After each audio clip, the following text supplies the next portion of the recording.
Assalamu alaikum wa rahmatullahi wa barakatuh. A very good day to you. Welcome to another edition of Parenting Today. Parenting in today's day and age, it's a hard one, but we get through it. Allah has given us the blessings of our beautiful little ones around us, and maybe they're not so little anymore. And we'll try and help you just navigate your way through life in the shows that we have on Parenting Today. Please note that you can also catch us live on www.hilaal.tv, and you can tell your family and friends across the lands and over the beautiful seas now that they can connect with us and watch it live. Otherwise, they can catch us on our uploads after the show has aired. The next day, we will upload it on our YouTube channel, hilaal.tv. I'm Hawa Solomon. Stay with me as we discuss inclusive education as well as the reward system.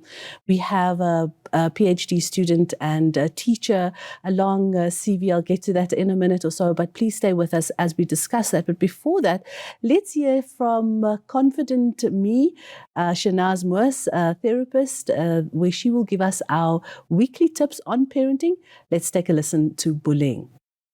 Hi, Assalamu alaikum. I'm Shanaz Moos from Happy Confident Me. I've got a few tips for you as parents how to help and support your kids when they are being bullied. And there's nothing worse than the feeling of our kids suffering and hurting and we are unable to help them.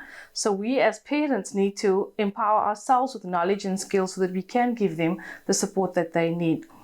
So I think one of the basic tips I think that's really helpful is for parents to model compassionate behavior. They themselves need to be respectful in relationships with their children and other significant adults, so the child is seeing what it looks like.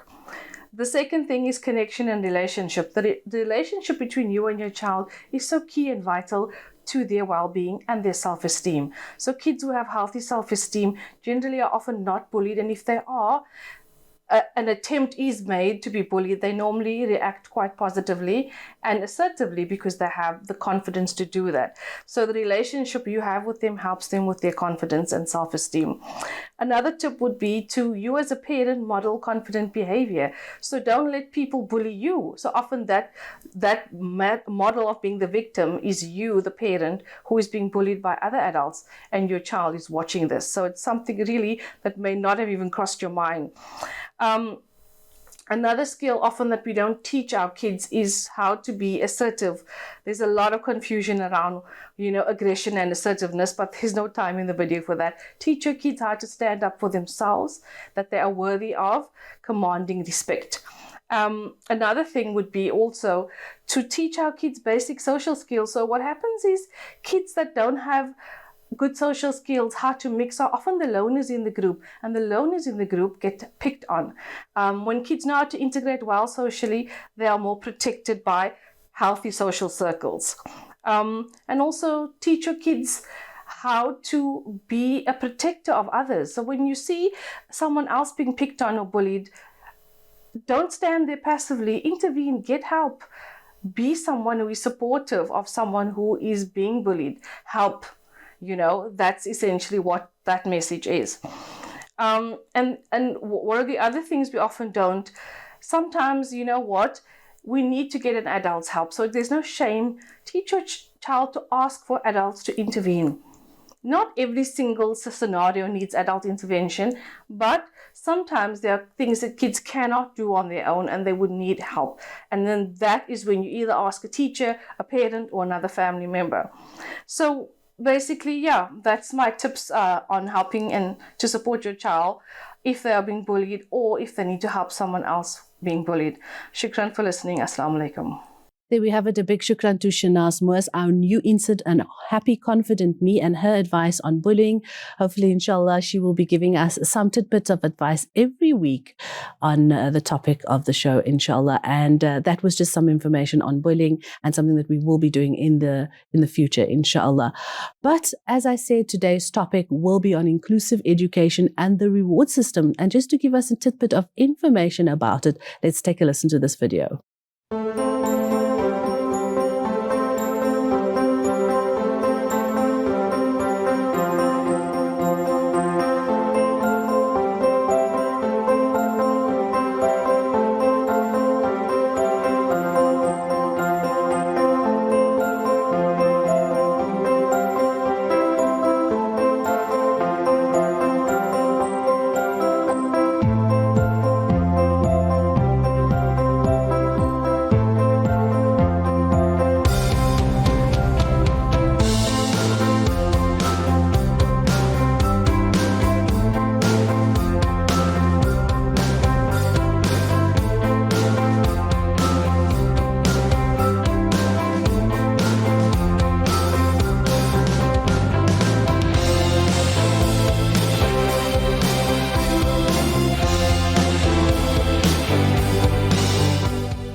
Thank you so much to our guest who we have in studio today, and she's been doing a full show on that information we've just watched. We appreciate it. Shakira Akbar, but better known as Akabor, and she is also a postdoctoral fellow at UNISA. She has been teaching since 2003 in a primary school and at university level since 2015. We've had some relations with her in TV, so happy to see her on screen back again. She has also completed her PhD in inclusive education at the University of Witwatersrand in 2020, not too long ago. So information is fresh, and she'll give us some content on that. And Shakira's research interests are on the reduction of competition at schools and the ways in which we can include all learners in the classroom, which is very important. And we need to understand, not too long ago, we did a show on holistic education. So something very similar, inshallah. She's also an inspiring student of Deen, mashallah. So we'll get that at the background. But let's welcome Shakira. Assalamu alaikum to you, and welcome to the studios of Hilaal TV. And thank you so much for joining us today. Wa alaikum salam. Thank you, Sister Hawa. Thank you for having me. We appreciate your time, alhamdulillah. A new PhD article you finished, your thesis, and alhamdulillah, I want to touch on that and look at this inclusive education, something that I've heard, just loosely being thrown around, not something that we quite understand. And the reward system as well. Us as parents, we try and implement it at home as well. So didn't even begin to realize that it's an actual problem. But Shakira, before we go any further, let's tell our viewers a little bit about yourself and how you got into teaching. Okay, so many years ago, obviously, when you're in matric, you have all these ideas of what you want to do. But my mother had encouraged me to go into teaching, and she said, as a Muslim woman, it's a nice career for you. And I took her advice, and alhamdulillah, I'm glad I did. It also allowed me the opportunity. I do have. Actually, my sister had reminded me that over the years I had helped her with her maths homework, and I had taught her a lot of concepts. So I suppose that was always there. And so I suppose I just, teaching came naturally to me. And I had first studied in KZN. I'm from Durban originally. And when I got married in 2003, I moved up to Johannesburg and have been living, now we moved to Pretoria. So yeah, quite a lot of hops there, but still in Gauteng. Yeah, but different as well. And I think as a teacher, moving from one place to another, going to different schools, teaching is a love. You just get drawn to it. Yes. Alhamdulillah. Yeah, alhamdulillah. And your profession has now grown. Yes. Looking at now teaching university students. I know I was chatting to someone and they said they're teaching in a certain country. Yes. And often when I hear about people teaching in this country, they said, the children are just so naughty, they're horrible, blah, blah, blah. And then I heard, oh no, now I'm not teaching the little ones anymore. I'm teaching university students English. Yes. So is that the same? And what is your experience with regards to moving from the younger generation to the adolescents now?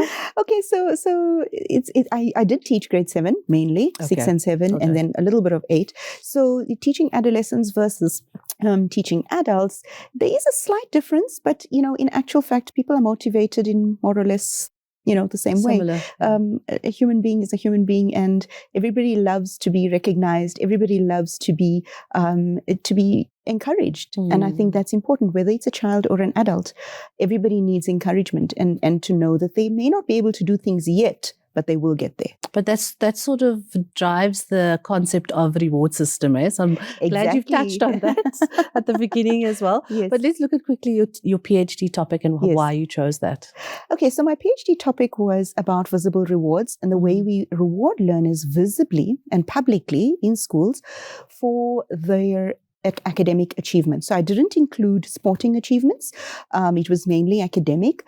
And the reason I chose the topic is I thought that when looking at the various ways in which we include or exclude children, we surprisingly overlook at the way we reward children. And that's not to say all rewards are bad. And that's another thing. A lot of people say to me, but don't you even reward your own kids? And that's not the point. The point is, do we dangle a carrot for education itself?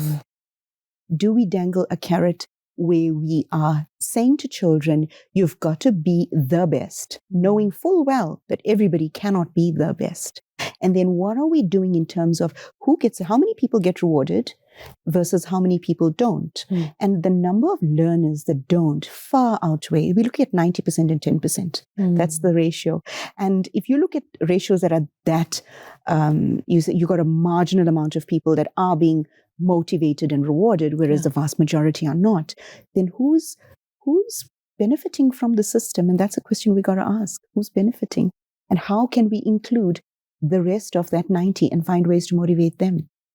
So are you looking at the academics just in a school system, or are you also researching the findings of parents and their responses to the child's academic achievements?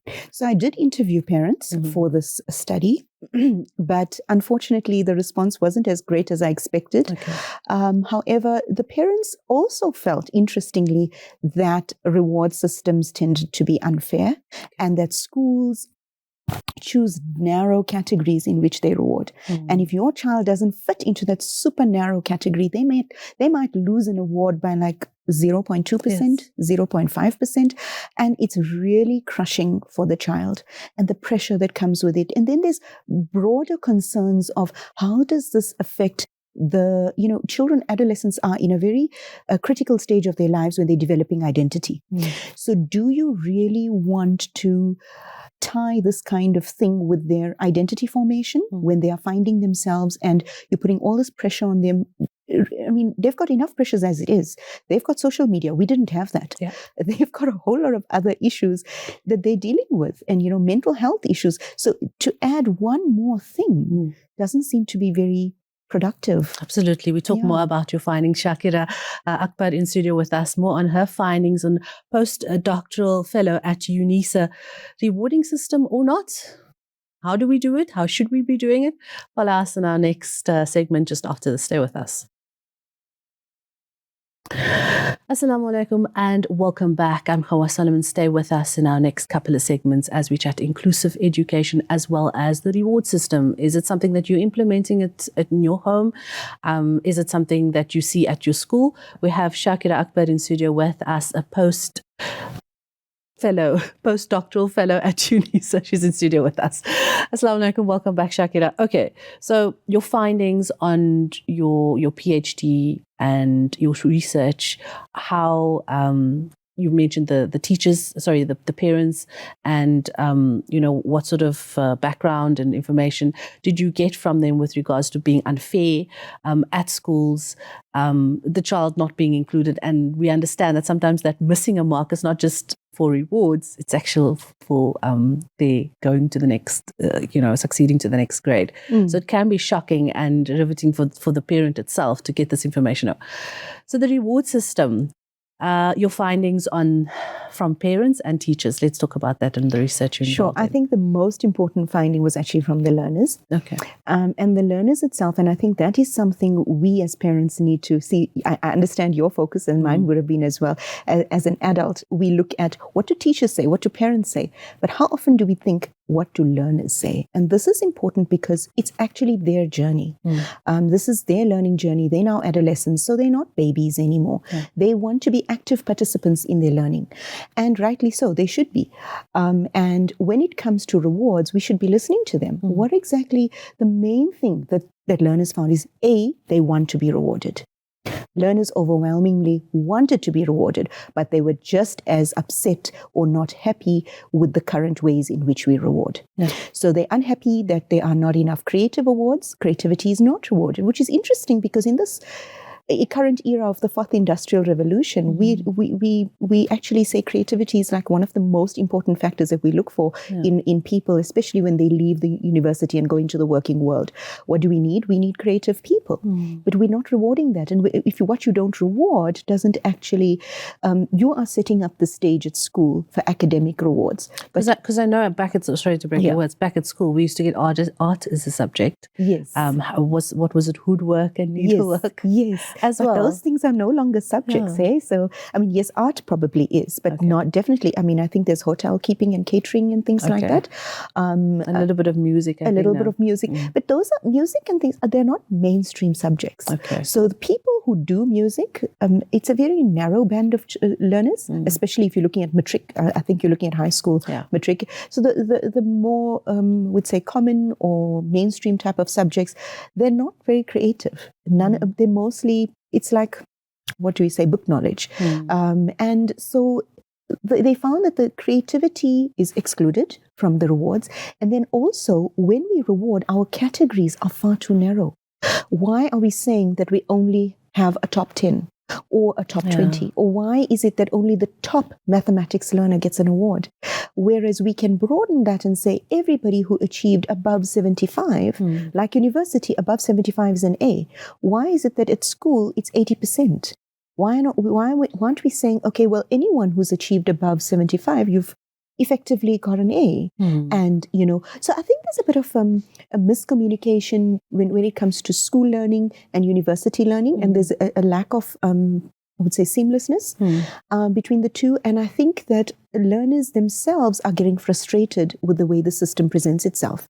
So there are sort of achievements when it comes to, these certificates that the kids get for the highest achiever, the most progressed student, hardworking, teacher's pet. I remember getting a reward, something of what was it? Some phenomenal mother in the workplace, and it was a certificate. Phenomenal mother, being able to juggle life and work. Alhamdulillah. And just getting that certificate and acknowledgement from my colleagues and understanding the effort, and it does make you kind of feel good. But you think, what about the other? They might not be a mother. They're not exactly. You do feel that guilt. And this is the thing. So whenever you have criteria for awards, there's always going to be exclusions. That is like par for the course. You know that by having criteria, it's a fence, and someone's going to be outside the fence. And I think, importantly, as you mentioned, people need recognition. How do we recognize? And that's the part that becomes tricky. So the ways in which we currently recognize perhaps are too narrow, too strict in a way, like the schools decide only. Do parents get a say? Do you get a say at your school? What you would like to see? And this is where I think things need to become a little bit more open. We need to have dialogue between parents, learners, and the school itself. How do we make sure that children get the recognition that they so badly crave? And when we're talking about adolescence and we're talking about the years, the formative years in identity, we also need to know that this has a great impact on them. And how are we making sure that this does not negatively affect them? So we are talking pro-reward then. Rewards are a tricky thing. You got to navigate them. You can, like praise. Praise can be used in a harmful way as it can be used in a useful way. So likewise, I looked at the negativity of rewards specifically to inclusive ed. And the reason I looked at that is schools are unaware. We're just digging at the surface. This is a new area of research, so it's new, and a lot more research needs to be done. To give you an example, there are schools in the world, like for instance, most of Europe. We're looking at Germany, France, Denmark, Finland, Sweden. These schools do not reward. Nothing. Zero. You got 99% for maths? Well, good on you. You're not getting any reward in any assembly. There's no such thing. And these are schools that really bring out the best in their learners. These are, we cannot, we drive German cars. And these are German scientists that make them. So we had no reward system at school. And there's no reward system. So it makes you wonder, what are they doing? So the thing is, can we raise achievement and attainment for all? Can we say that let's get all our learners, for instance, if we look at maths, can we get everybody to a minimum of 70%? How do we do that? Let's work on that rather than saying we need 5 kids to get above 95 for us to look good as teachers. So I think we need to reframe the way we look at achievement and attainment and how we can raise attainment for all rather than focusing on a narrow band that's going to bring you all this fanfare and glamour, and we all look forward to the awards, but I think we need to reframe what we're doing and to make sure that more kids are being recognized for their efforts. And what about the learner that moved, worked really hard, but moved from a difficult 55% to a 65%? And I mean, that's a huge achievement. Yeah. And where is that? Does that child fall into any category of reward? Possibly the most progressed one. Maybe. But then there's also like within, as some of the students had told me, there's a hierarchy within the awards. Yeah. I mean, nobody wants because they walk around with all these badges, exactly, and their name tags, and you're not going to have most the others progressed. Has it, and you others know. don't. So, and some don't, and some have visible. They're wearing the different color tie or blazer or whatever the case might be, and every school is very unique in the way they reward and award. So, I think it's what have you found anything that where that had affected the child emotionally in a negative effect, because often that's not recognized, what's happening with that child mentally and emotionally. Just seeing that person, oh no, I know I must respect that's a head girl or the head of the monitor system, or this one's going to monitor that. Because even with the little ones at school, no mommy, I stood in front and I watched the kids today, who was talking, who was not. So they have that that hierarchy, as you mentioned, of knowing that one is that and that one isn't. So what does that do to the child? Was there any findings around the mental capacity and how that affected the child definitely. emotionally? So some of the kids who were in the focus group interviews had mentioned that they don't have specific things like mathematics, a mathematics badge or an English badge. And then the university scouts come in grade 11.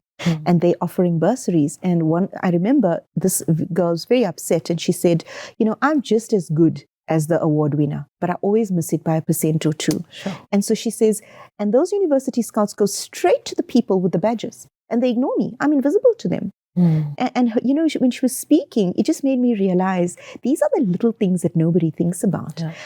These are things that, do you get excluded from opportunities post-school? Does that now become your identity? You, Hawa, were at school and you were good at maths, but you weren't really good at English. And is this going to carry on till you are in your 30s, 40s, 50s? Are people going to still know you that way? Is your friends and family going to, they will say, oh, but when you were at school, you weren't really good at that. How are you doing this now? And often adults do hear that. They do hear it, and they harken back to when I was at school. But is that all you are? Yeah. And how much of your identity is based on these things?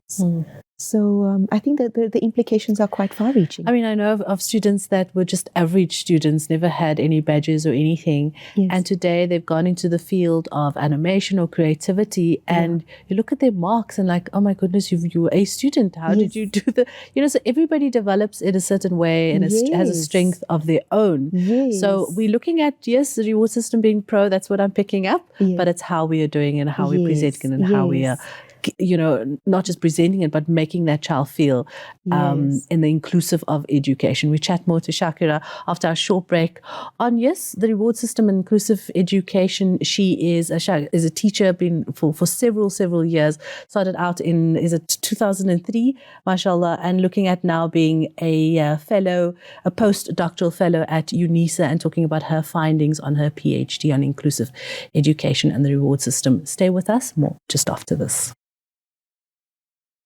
Assalamu alaikum. Welcome back to Parenting Today, inshallah, through a show like this that Shakira is presenting her PhD findings, alhamdulillah, on inclusive education as well as the reward system. We as parents can take it home and maybe, definitely voice our opinions to the schools if they have some possible reward system that we don't necessarily agree with.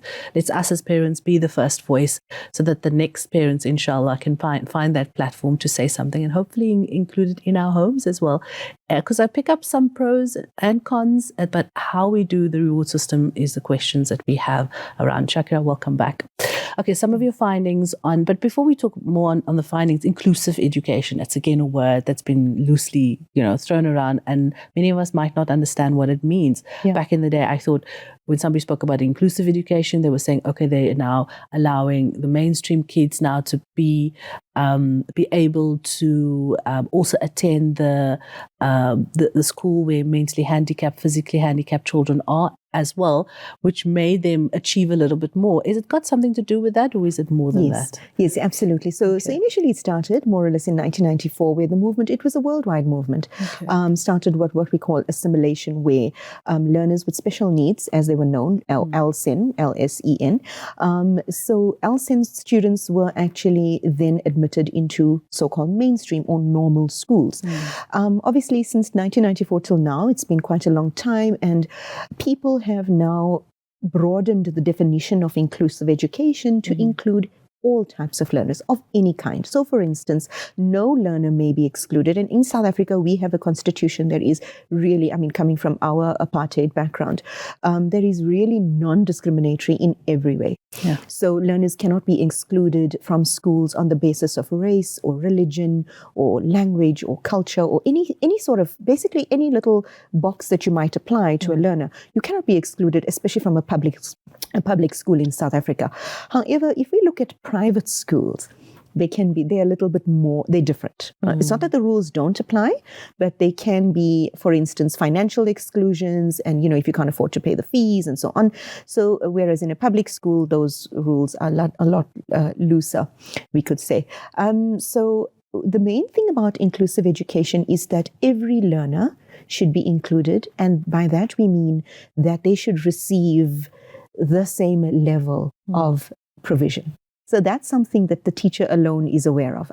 You may include physically people in your class, but it doesn't mean that everyone's pedagogically getting the same, if you know what I mean. There are some learners who can sit quietly in the class for the entire lesson and get nothing from you and literally slip through the cracks. So inclusive education is to ensure that every learner gets quality education and that we don't leave learners behind in a sense that they are excluded from the curriculum. Because physically being present is step one. But then beyond that, beyond the physical presence, what are we as teachers doing to ensure that all learners are included in the lesson, that are part of the classroom, actively participating? And how do we ensure that those that don't understand get from us later what the curriculum requires? So are you doing your one-on-ones? Are you doing extra? Do you reach all your learners? And these are things, as I say, they're not quantifiable in the sense that you as the teacher are trusted with this amana, with this trust that you know that these kids are in your class. What are you doing to ensure that everybody gets the maximum out of the curriculum? Just on, off the ballpark, with regards to teachers and the interaction with children, do they have any sort of training to connect with a child in a mental and emotional capacity as well, besides the normal training? Yes. Look, there's psychology of education is part of the B.Ed degree. So it's not that it's not part of it, right?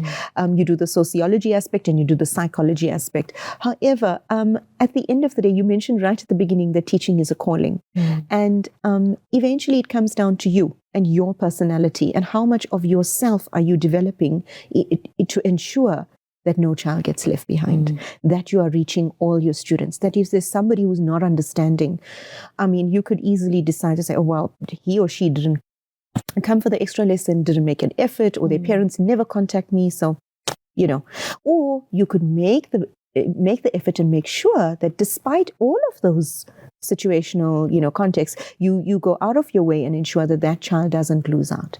So at the end of the day, it's up to you, really. How has inclusive education, let's say, been accepted with students and at schools so far? I think it's a tough struggle, and most parents, especially of learners with alternate learning needs, will tell you that it is a tough struggle. We know that it's enshrined in our constitution.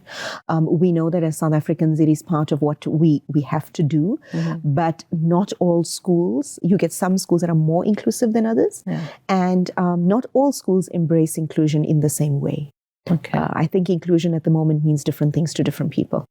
So just find out what the basis of that school. I think so. And I think parents have a lot more rights than they are aware of. I think parents have a lot, not not to say that you should be demanding, but I do think that there's conversations that need to take place between the school, between parents, understanding, for instance, if you have learners with Asperger's, or you have learners with autism, or you have learners with Down syndrome, just because they have a label doesn't mean that they can't be taught. Yeah. And then you've got to make sure that the curriculum is also adaptable to the learner, and they must get the maximum out of the curriculum.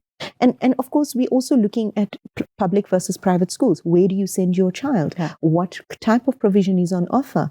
We have to be reasonable, obviously, Yes. In what the school is offering, and also what we as parents, and also as the parent, you can't exclude yourself from the teaching triangle. The teacher, the learner is at the top, and the parent and the teacher at the bottom of the triangle. And then if you look at it, this triangle is the cornerstone of what it is to have the relationship of pedagogy between the parent, the learner, and the student. Yeah. So, the parent, the learner, and the teacher. So, yes, it's absolutely crucial. Let's talk on, the actual research and understanding, because it's something that I wanted to bring up with regards to a previous interview I've had on holistic education. And they find, and you speak about the teacher, and I want to sort of highlight, because often we don't also recognize the station of the teacher and understand that connection between the teacher and the child. As parents, we go for the assessment reports, feedback meeting, we go to the PTA, and that relationship between that three. How important is it for us to sort of look at that connection that we need to have, not just with the principal, with the head, but with the actual teacher that sees your child every day, that speaks to your child? What sort of questions should we be asking them to understand that relationship that we must have with the teacher? So the teacher-parent relationship is a very important one, and it always should be based on open communication. I think as parents, we also need to orient ourselves to be willing to accept that somebody out there is going to tell us negative things about our child, and that's okay, because the teacher is in a job, yes, in loco parentis, in other words, that she's standing in for you as the parent. When they are in the younger phases, so in primary school, you'd find there's always more communication between the teacher and the parent. As the children get older and move into high school, it becomes more of independent learning, and teachers speak more to the children, to the learners, but not necessarily always to the parents, unless, as we know, things become dire and critical, and then suddenly parents need to get involved, which actually shouldn't be the case. From the beginning, when schools have their open days, when schools have the parent-teacher meetings, attend them. Even if you think your child is doing well, attend them.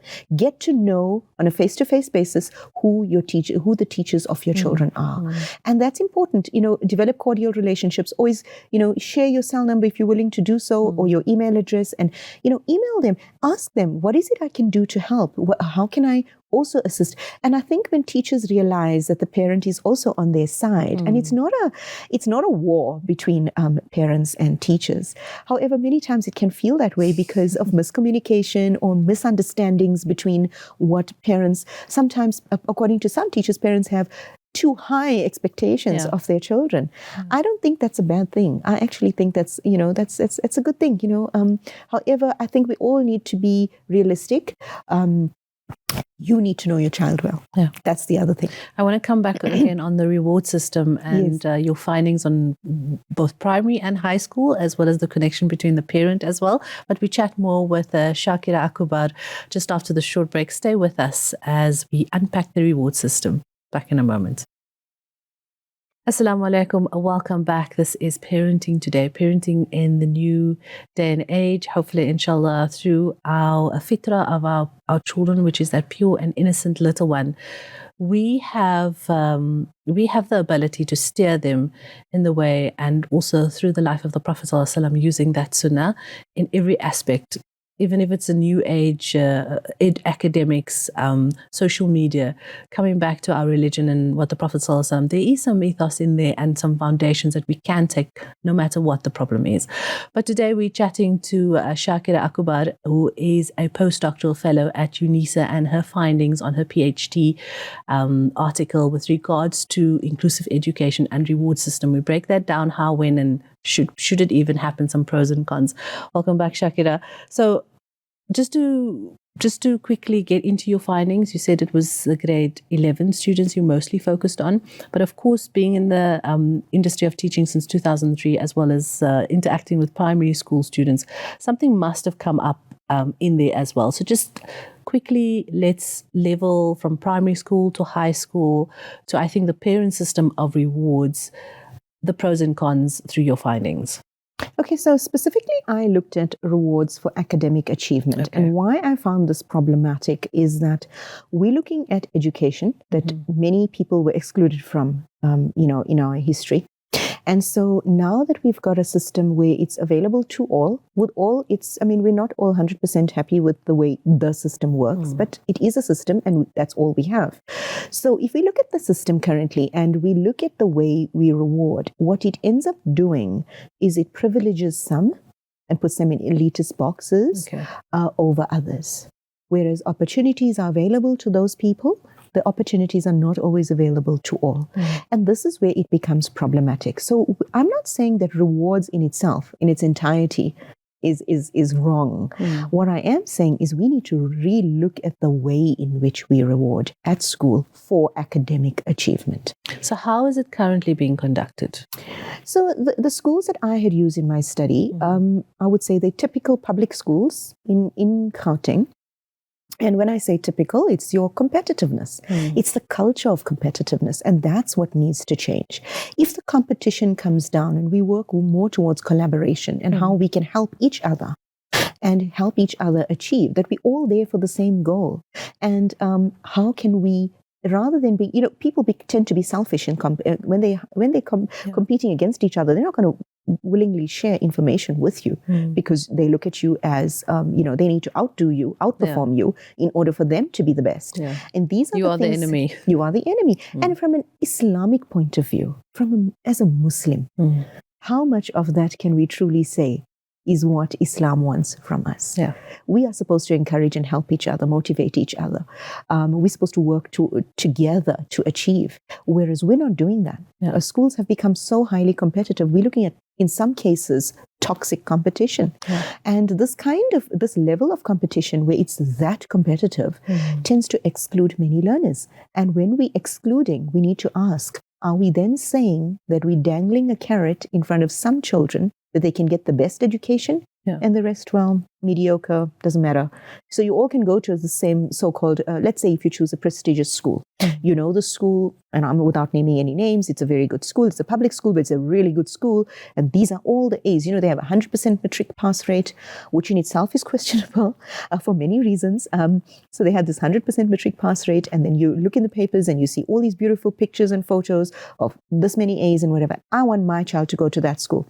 And you as a parent are being sold, marketed an idea that your child is every bit as capable of getting that level.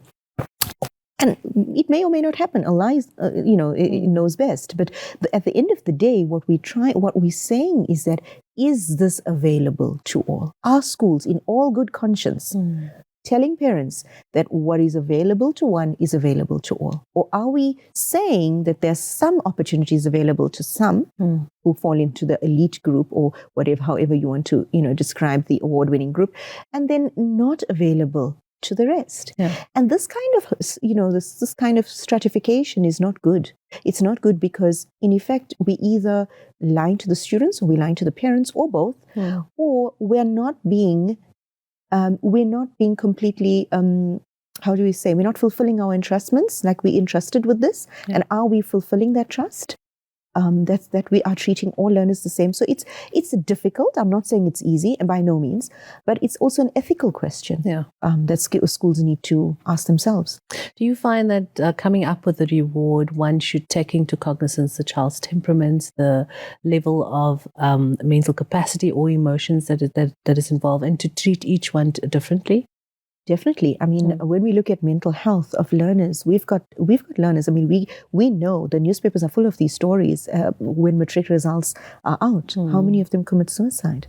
Is this not preventable? Is there anything we can do to make this kind of environment at school more nurturing, more accepting, and then to teach learners to have a growth mindset? And what is a growth mindset? A growth mindset tells learners that you may not be able to do this now, or you may not be able to do it yet, but you will get there.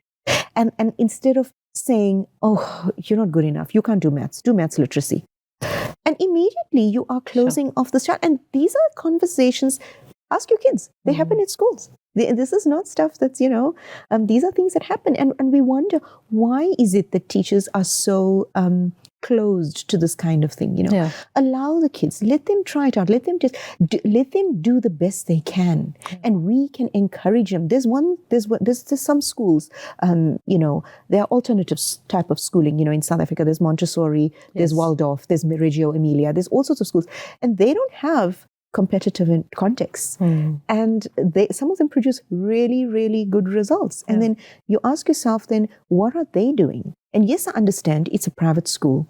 The context is different. It's not a public school. There's not 40 kids to one a teacher, or 50 kids to one teacher. So yes, it's horses for courses. But we as Muslims need to also ask ourselves, in terms of Islamic provision, what are we doing?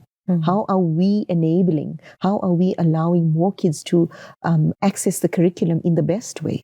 So earlier you mentioned that often parents don't realize that they have a voice. Yes. How do we approach the school, or is it something that we do and start at home with our kids to encourage, a possible voice to, maybe attack, or let's not say attack, to approach the reward system in a different way and to voice that opinion that, listen, I don't agree with this.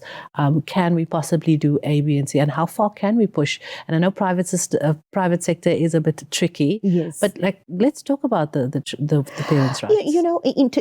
Yes, private sector definitely is tricky. They are governed by a lot of the time. They are given more leeway, definitely, than public schools. Public schools are governed by, everyone's governed by the South African Schools Act. Okay. However, public schools have their own, mandates. And so with the public school, there's always, there's either a school governing body that you can become a member of, and then voice, you obviously standing up for other parents, obviously in your community and so on. And then there's obviously going to be PTLAs. I don't know, different schools have PTLAs? Like a parent-teacher learner association. Okay. And so using the structures that are currently available in public schools, and all public schools have these structures, find out ways in which you can't surely be the only parent who's unhappy. I mean, definitely from the study I've conducted, there were many unhappy people. And that points to the fact that, are we, as you say, are we being proactive? It's not about attacking the school. I think we've reached a point where in this digital social media world we live in, it's also an instant world. We have instantaneous responses to our questions in many spheres of our lives. And school is one of those places where the cogs take very long to turn. And we know it's a slow-moving, education is a slow-moving industry. However, that doesn't exclude us from speaking up, from bringing issues to the fore that we feel we are passionate about. We need to see change. We drivers of change are not happy with what is there. You have to speak up.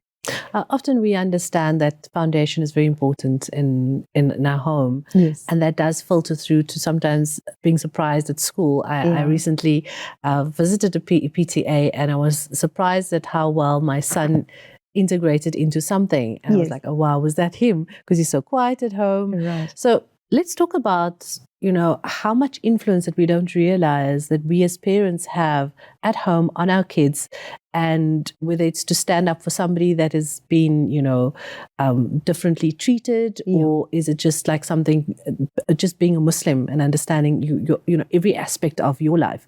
So let's quickly go through what the environment possibly can be to help our children, integrate a better system at school. I think that's very important what you said, because it's where the child comes from. The home is obviously the first. In Islam, Nabi Sallallahu Alaihi Wasallam said it is the mother's lap that is the first university for the child. So the first learning environment is actually the mother. And so it's how we embody, what the values we embody in our homes and we impart to our children, which is commonly known as tarbiyah, and, the way we teach our children morals, ethics, how to live, embody the sunnah. And so those kind of things, and it's not a once-off thing. It's not like, oh, I taught my child last Sunday and now he must know that, and that I've done my good, my good bit for the month or whatever. So it's a constant thing. You have to be at it all the time. And so when learners come from homes like that, where they're well aware of what justice looks like, what fairness looks like, how to deal with issues properly, like you mentioned earlier, we're not attacking. It's not about attacking. everybody can have a say. How do you have the say? You do it with adab, you do it properly, you speak nicely. It's not that you can't have your say, it's about the manner in which you put forth your words. And so those kind of things, yes, the children learn from home. And yes, they will be learning from other kids different ways. But we've got to keep reinforcing, that's not our way, this is our way. This is the sunnah. This is the way we live. And so we keep doing that. And eventually, Allah make it easy for all of us. We're all in the same boat. Eventually, it'll stick. Hopefully, inshallah. And like they say, "Beergie boom as a young is, so bend the tree when it's still young." Yes, so inshallah, let us try. We have to wrap up, Shakira. It's been very interesting, and I want to do a follow-up, hopefully, on inclusive education and choosing a school for your child, because there's so much more has come up now through this conversation, inshallah. Your last words on the reward system and, and I think targeting the parents and us understanding what influence, not just us, our words, our play, our role play, but also that has on the child to hopefully ripple through to the school. Reward and praise the effort, not the child. Don't say, you're an amazing star, wow. Just say, that is a really amazing cake you baked. That's amazing, what wow. you did, what you did. So praise the efforts, praise them for what they can do, what they are able to do, and what they're still going to do. And failure is a part of success. Shukran so much, Shakira. It's been a pleasure, but definitely we'll have you back. Inshallah. Hope you enjoy the rest of your day, and assalamu alaikum. Wa alaikum salam wa rahmatullah. That was Shakira Akabor, a postdoctoral fellow at UNISA, who did her PhD findings on inclusive education and the reward system, something so much more that has come out. And often we don't recognize not to put down the person, but to dislike the sin. As often said, and the same system, as she said, to leave you with that word that praise that child, what you did, or don't be naughty, you are this, you are that, but rather to praise the act, or dislike the act, but not the individual. Unfortunately, we don't learn that often, and hopefully through that words, inshallah, we can take parenting today in the conversation as we did on the reward system. Remember to watch us on our YouTube channel to catch the show. It will be uploaded as well on Hilaal.tv, and they can follow us live while watching the show, www.hilaal.tv. From myself, Hawa Solomon, wassalamu alaikum, and goodbye for now.